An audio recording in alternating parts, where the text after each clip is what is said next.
बिस्मिल्लाहिर्रहमानिर्रहीम।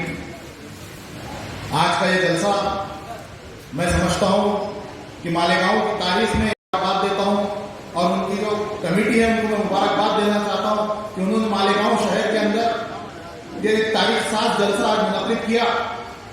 आज मुल्क के हालात जो चल रहे हैं आप उस सब से वाकिफ होंगे और आप इस चीज से भी वाकिफ होंगे कि मुल्क के हालात कुछ भी हो, अगर मुसलमानों पे कोई जुल्म और ज्यादती होती है तो वही एक वाहिद शेर उठता है असेंबली के अंदर और दहाड़ता है सरकार की आंखों में आंखें डाल के, जो है जनाब अब्बास आजमी साहब।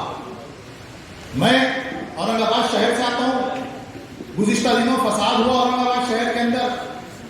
जब औरंगाबाद शहर के अंदर फसाद हुआ तो वहां के जो मुस्लिम पहुंचे, सबसे पहले पहुंचने वाली कोई वाहिद एक जमात है वो समाजवादी पार्टी, और सबसे वाहिद एक कायद हमारा अब्बास आजमी साहब वहां पहुंचे और वहां जो शहीद हुए थे शेख मुनीर, उनके आंसू पहुंचे। मालेगांव शहर भी इस चीज से वाकिफ है। आज मुल्क में हालात क्या चल रहे हैं, कहीं किस तरीके के नारे दिए जाना है, कहीं मुसलमानों को दबाना है, कहीं रैलियां निकल रही, आक्रोश मोर्चे निकल रहे। किसके खिलाफ है ये आक्रोश? किताबों की बेहुरमती, हमारे मजहब के नाम पे गलत बातें, हमारे पैगंबर की शान में गुस्ताखी की जाती है।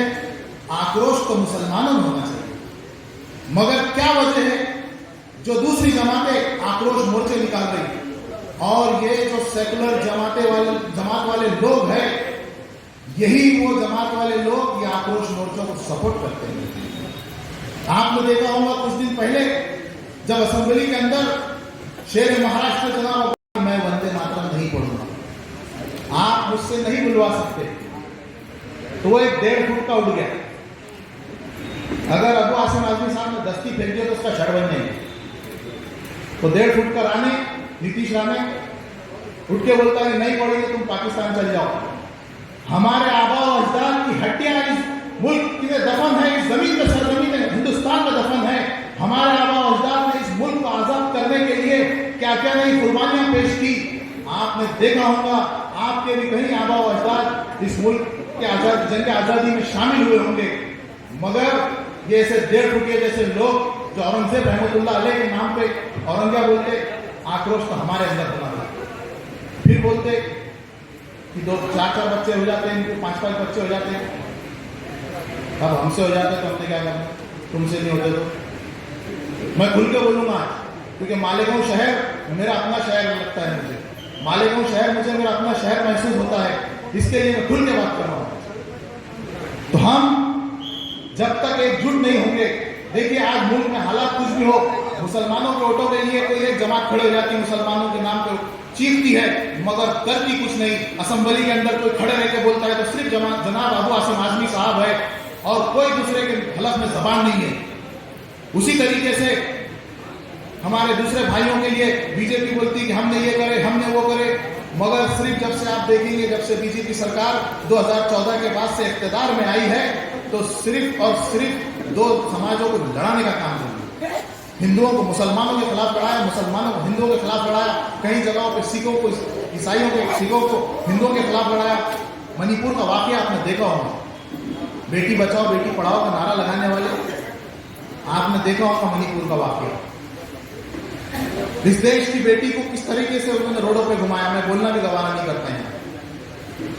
तो आप अभी मुत्तहिद हो जाइए, अगर मुत्तहिद नहीं होंगे तो टुकड़ों में मारे जाओगे। शेर जो है तो सही है, मगर जब तक हमें सेकुलरिज्म की रस्सी को मजबूती से नहीं पकड़ेंगे, क्योंकि आज हिंदुस्तान के अंदर आप देख रहे होंगे राष्ट्रवादी बीजेपी के साथ चले गए, कांग्रेस के भी कई साड़काड़ बीजेपी के साथ हो रहे हैं, कई सारी जमातों ने बीजेपी को सपोर्ट कर दिया, आरएसएस को सपोर्ट कर दिया, मगर कोई पार्टी अगर सेकुलरिज्म की रस्सी पकड़ के खड़ी है तो वो वाहिद जमात समाजवादी पार्टी है। आज समाजवादी पार्टी का झंडा पूरे महाराष्ट्र में अल्हम्दुलिल्लाह शान से लहरा रहा है। मुंबई के अंदर हमारे दोनों आमदार जिस तरीके से नुमाइंदगी कर रहे हैं, आप देख रहे होंगे। जनाब रईस शेख साहब हमारे आमदार, वो भी भिवंडी के अंदर किस तरीके से लोगों की नुमाइंदगी कर रहे हैं, लोगों के मसले हल कर रहे हैं। आपको भी आपके बीच में से एक ऐसी जियाला खड़े करना पड़ेगा, क्योंकि यही एक वाहिद पार्टी है। आप पूरे चीजों को देखिए, समझिए, आज का जो राजकारण है 2014 के बाद का जो राजकारण है, जो राजनीति जो बन के आ रही है, तो वहाँ सेकुलरिज्म की हमें बहुत सख्त ज़रूरत है। और फिर कहा जाता है कि लव जिहाद के नाम पे कहीं भी किसी को पकड़ कर मार दिया जा रहा है, कहीं भी जुल्म हो जा रहा है। मैं आपको एक छोटा सा वाक्य बताया वो करूँगा। देखिए, लव जिहाद जो है, जिहाद एक बहुत पाकीज़ा वर्ड है, जिहाद बहुत पाकीज़ा वर्ड है हमारे लिए। और अगर जिहाद किसी को देखना है, किसी भी कौम को अगर देखना है, तो मुसलमानों के रमजान के महीने में देखना है। जब गर्मी का महीना है, मुसलमान रोजे से है, अगर घर में अकेला है, खवातीन अपने घर में खाना पका रही है, पानी रखा हुआ है मगर पीती नहीं खवातीन, हमारा कोई भी शख्स हो, हमारे कोई भी भाई हो, कितनी भी गर्मी की शिद्दत क्यों नहीं होती मगर एक घुट पानी नहीं लेते, किसका डर है ये नफ्स के खिलाफ जिहाद है, अल्लाह से करते हैं इसके लिए। और लव अगर हमारी मोहब्बत देखना है तो हमारी मोहब्बत देखो आप सल्लल्लाहु अलैहि वसल्लम के साथ है क्या नहीं, मेरे बताइए। हमारी मोहब्बत अगर आपको देखना है, हम आप सल्लल्लाहु अलैहि वसल्लम से जो मोहब्बत करते हैं, दुनिया में ऐसी कोई कौम ऐसी मोहब्बत नहीं कर सकती। हम भी करते थे, हमारे आबा अजदाद भी करते थे, हमारी नस्लें भी करेंगी इंशाअल्लाह। और दूसरी, ये जो लव का मसला निकाले वो मोहब्बत का, ये हमारे उसमें है ही नहीं।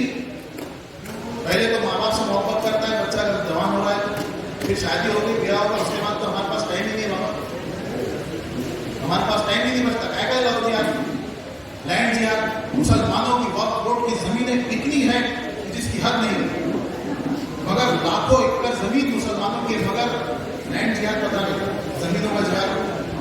आज का जो माहौल चल रहा है, मुख्तसर से इसको यही कहूँगा कि मुनज़्ज़म हो जाइए। देखिए, अगर एक नहीं हुए तो आने वाला वक्त बहुत खराब है। हमें एक होकर सेकुलरिज्म की रस्सी थामना है। जिस तरीके से महाराष्ट्र के अंदर जनाब अब्बास आज़मी साहब काम कर रहे हैं, हमें उनका हाथ मजबूत करना है। मैं इतना ही कह के अपना दो लफ्ज़ खत्म करता हूँ। शुक्रिया।